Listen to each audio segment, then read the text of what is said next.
Matapos ang kauna-unahang automated election sa bansa. Pinapurihan din ng palasyo ang COMELEC at lahat ng tumulong para sa matagumpay na pagdaraos ng automated polls.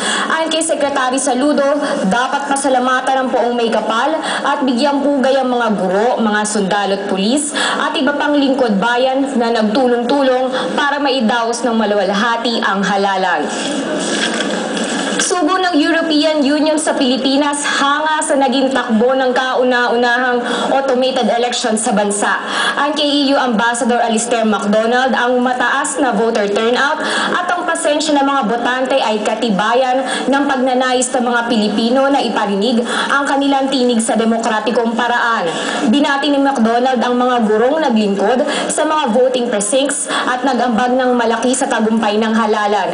Inilarawan ni MacDonald ang halalan bilang isang mapayapa at maayos na proseso sa pangkalahatan.